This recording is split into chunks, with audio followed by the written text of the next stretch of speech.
Alright, so hopefully you just got done watching our Power Commander installation video, and now it's time to watch the Autotune installation, step 2. And basically what we're going to do is install this Autotune wired into the Power Commander, so that way we can make our own custom made map specific for our bike with our modifications, where we live, with the gas we use, altitude, temperature, barometric pressure, humidity, all that good stuff. All gets taken care of by this Autotune. And it's relatively easy. There is one little catch. If you have a stock exhaust or an aftermarket exhaust that does not have an 18mm bung welded on it, you're going to need to get that welded on there. Comes in a kit. Basically have that welded onto your exhaust, and then the wideband sensor screws into that bung. Fortunately for us, we are using a Brock's exhaust, and it comes with an 18mm bung welded on it. So that's a big plus, makes life a lot easier. It looks great, but yes, that welded on bung is definitely makes life a lot easier. So the first step is get the bung installed on your exhaust if you don't have one on it already. Fortunately for us, we have one, so our first step will be to unscrew the plug that's in that bung right now.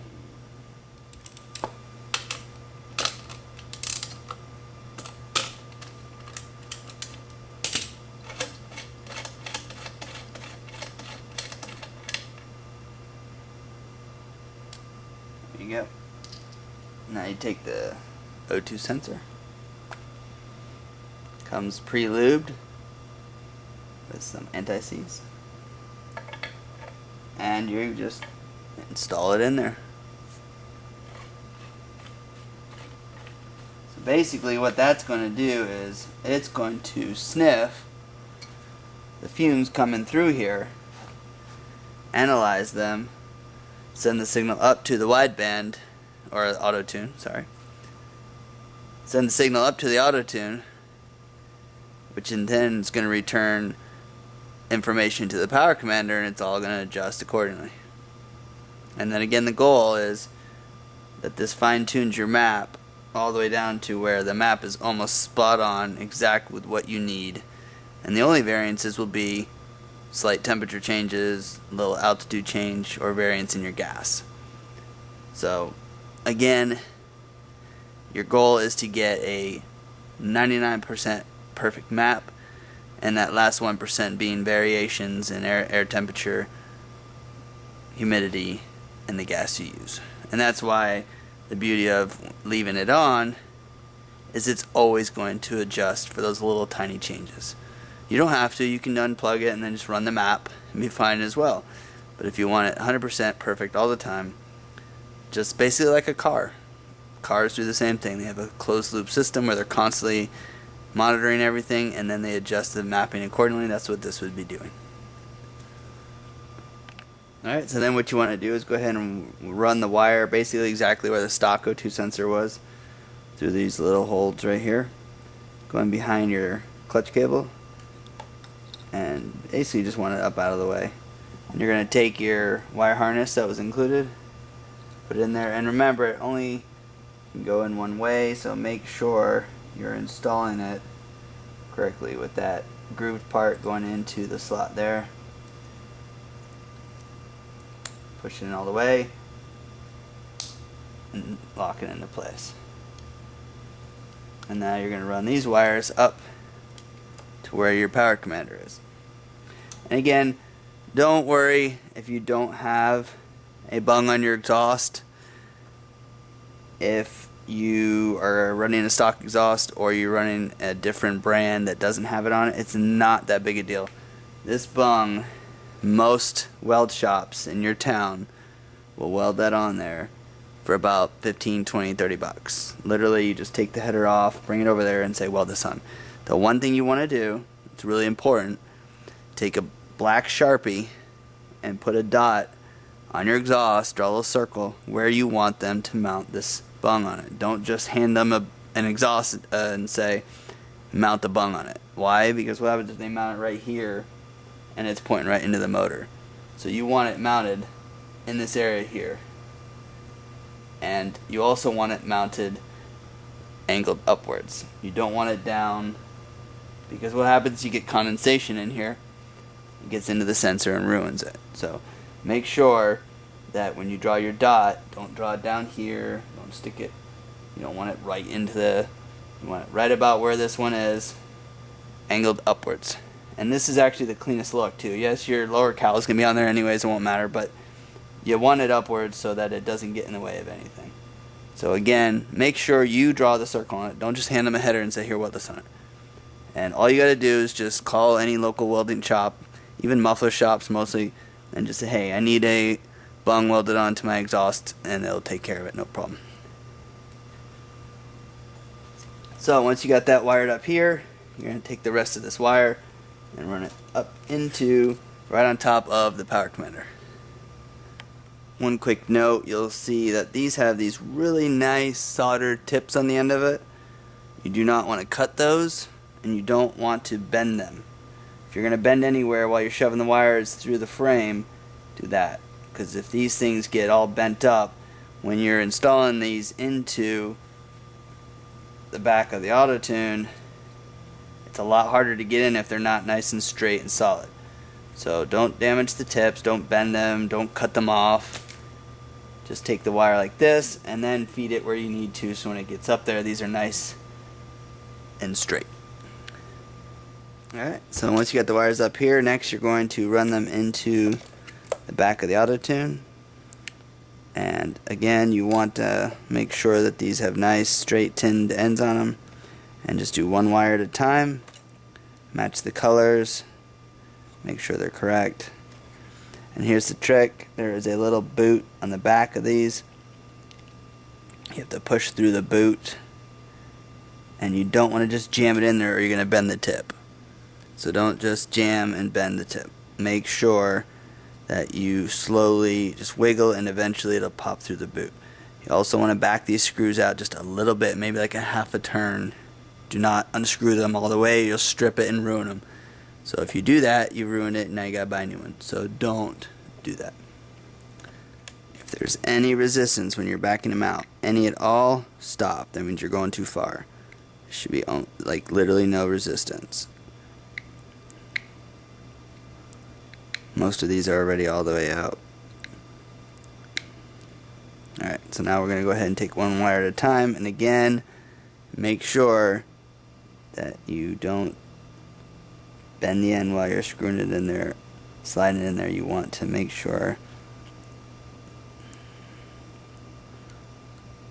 and they'll slide all the way in, and all you have left is the jacket, no exposed wire. And you tighten these down, and again, don't over tighten them.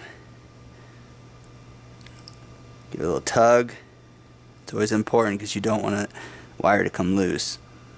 And then go to the next color.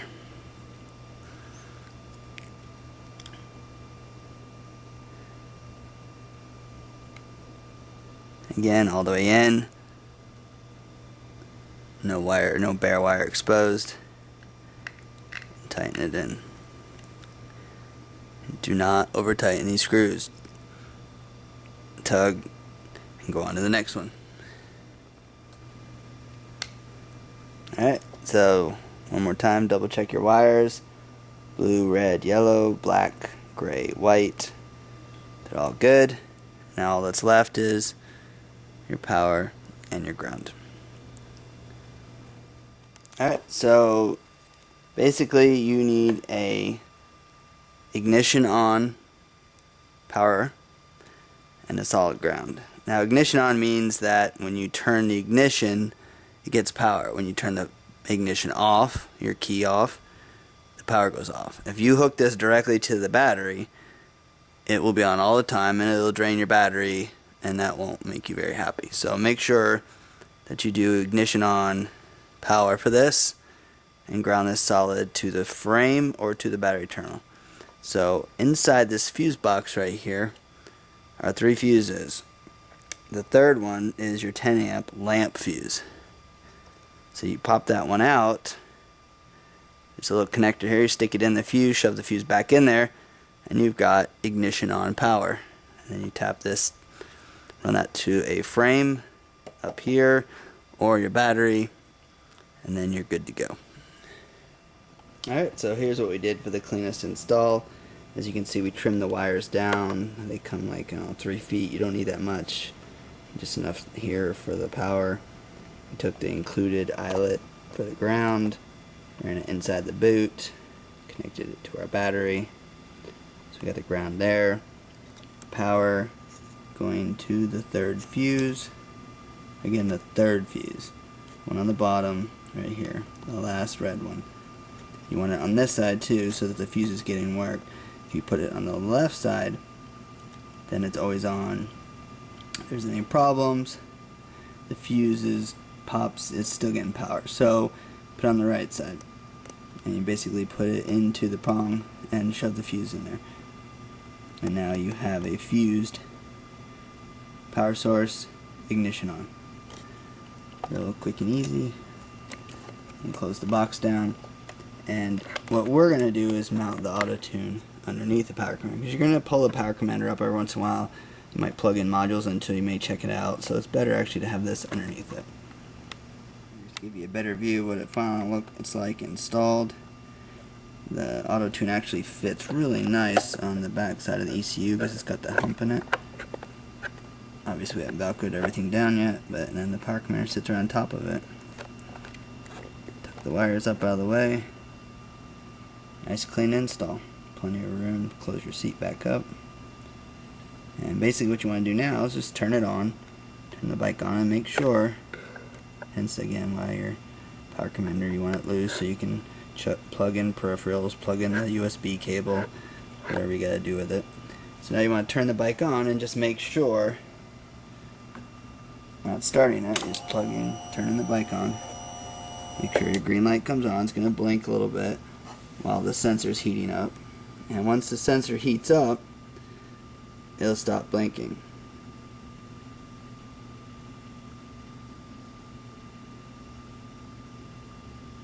Now it's solid. That's how you know you've done it correctly. It'll stay solid, and solid means the O2 sensor is ready to read.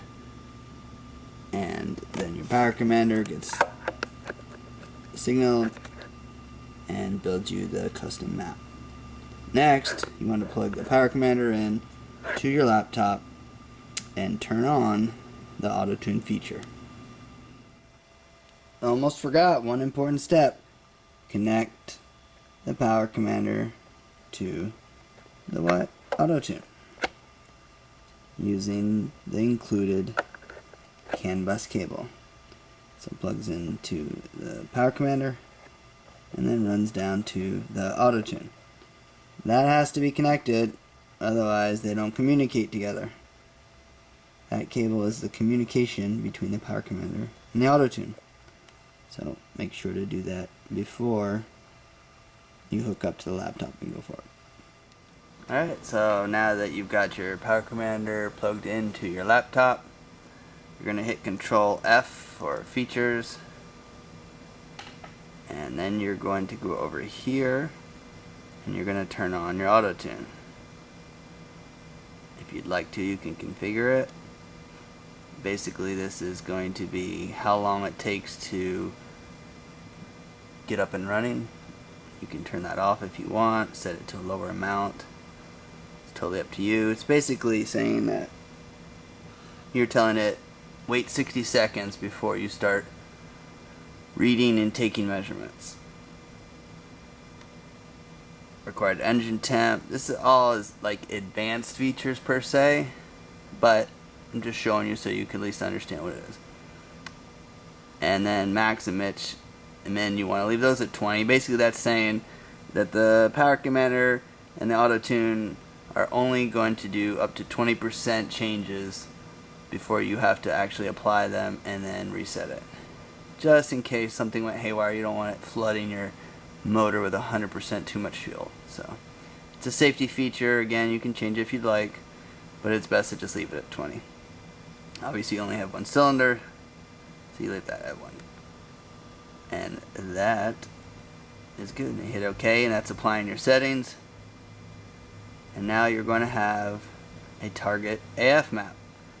And there are all your target air-fuel ratios. 13.5, 13.4, 13.2, 13.2, and these are all down here, 13.1. You can change these, but this is what Dyno Jet has found to be the best air-fuel ratio for this bike to make the most power and most performance without going too far. Yes, you can add a little bit more fuel if you'd like, fatten it up a little bit, totally up to you. That's the beauty of the whole situation. But right now, as it stands, this is what the Autotune is going to search for, and then it's going to build you a trim map. Right now it's blank because I haven't gone out and ride yet. They'll build you a trim map, and these numbers will change, and those changed numbers will be what the Autotune is telling the power commander, hey, this is what you should actually be running at if you'd like to get that proper air-fuel ratio. So what you'll do is you go out and take a ride, come back after a while. It doesn't matter how long you ride for. It's constantly updating anyways, but when you come back from your ride, you'll see a whole bunch of numbers in here, and you're going to go ahead and apply the Autotune. Obviously, again, I don't have any because I haven't ridden yet, but you'll have an accept trims. Then all these changes will go onto your map permanently, and it'll zero these back out. So you basically have permanently applied these to your map. Then what you want to do is go ahead and save your map as whatever you want. Map 2, map 3, map 4, whatever you want to do it. Again, this is all if you want to do it. You don't have to. Don't don't worry about like, oh, this is way over my head, or I don't want to dick around with this stuff. This is just if you want to. If you want the best map, if you want it most customized. If you don't want to mess with this at all, don't mess with it. Put the map in it, let the Autotune do the rest, and go ride. This is just for, hey, I want to have the perfect map, as good as it gets. I want to apply the trims. I want the map working perfectly, and the bike running optimal. Then this is how you do it. So again, you'll go out, ride, you'll come back, there'll be some changes wherever you rode, and the only way you get changes is if you actually hit those cells, meaning if you never went up to 100% throttle, this will still be 0. So if you come back and like, why is it all 0? Because you never hit 100% throttle. If you never hit 100% throttle at 9,500 RPMs, that's going to be 0. So it's only going to be cell changes where you actually rode. So 10% throttle at 52, if you never hit that, don't expect to change. It can't magically know what it should be there if you've never hit that cell. And a lot of people, this is a common question, well, I didn't see the Autotune light on. The Autotune light does not come on unless you're in a cell that has a target AF that is different from what your reading is, and it needs to make a change. Now, as you can see, there's no target AF in 0 and 2%. So if you're just sitting there at idle, it ain't going to show you an Autotune light.